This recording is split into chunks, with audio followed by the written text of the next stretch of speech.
Welcome to the Antonio Zamora podcast that discusses a variety of scientific topics. Arabia Bay in North Carolina. On August 16, 2019, I participated in the exploration of Arabia Bay, which is located about 10 kilometers southeast of Fairford, North Carolina.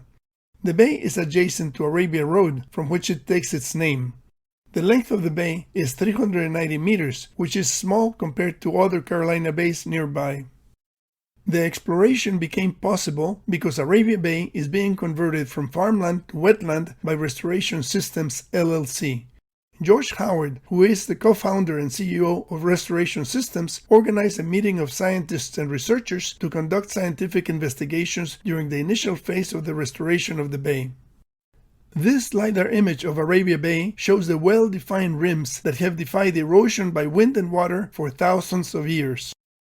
The shape of the bay conforms to the prototypical elliptical geometry of the Carolina bays.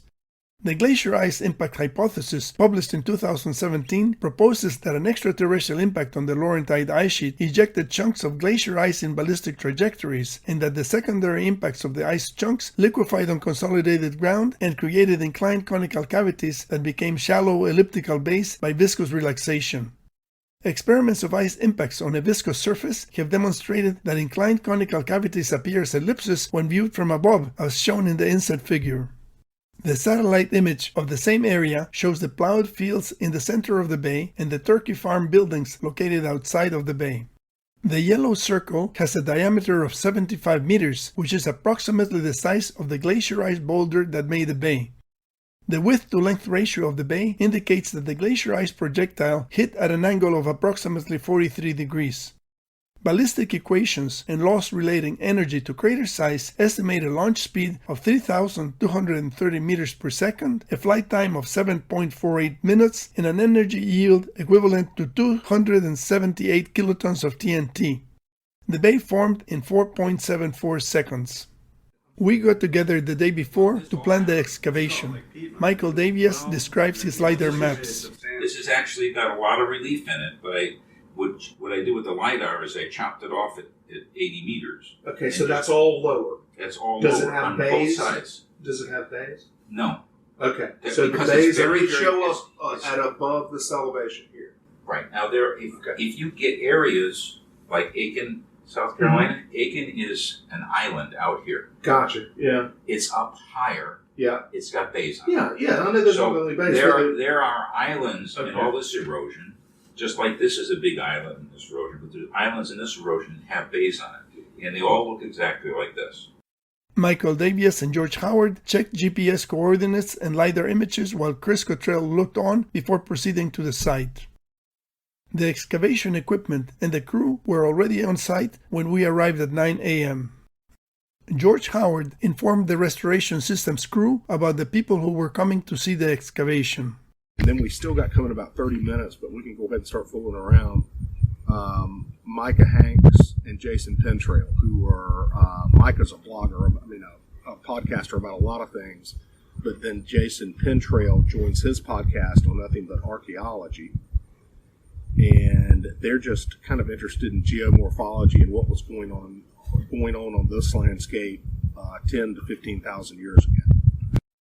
While the equipment was being moved to the dig site, Mr. Harris, the turkey farmer, came out and inquired about our project. The turkey farm has 2 silos with wood chips used to cover the floor of the building. I took a look inside the building.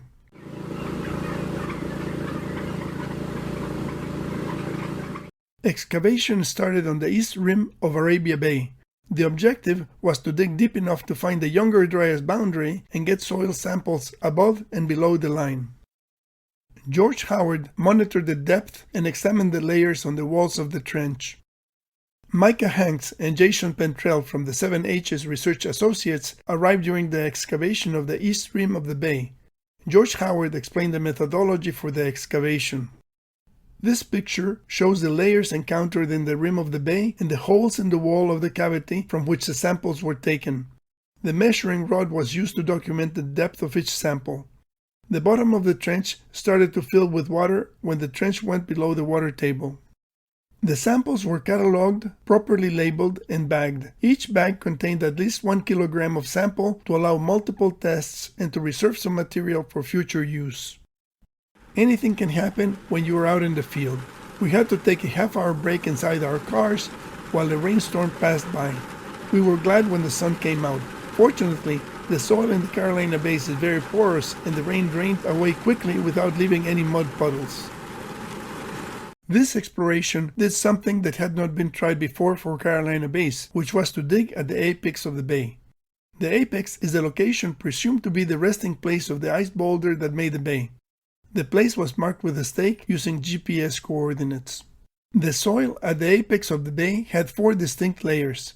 The top layer was dark from organic matter, a second layer was reddish-brown, and the third one was light gray. The fourth and deepest layer was bright yellow and completely saturated with water. Water flowed rapidly and the walls started to crumble. Michael Davies examined the soil looking for rocks that might have been brought from Michigan by the glacier ice boulder, while George Howard monitored the excavation.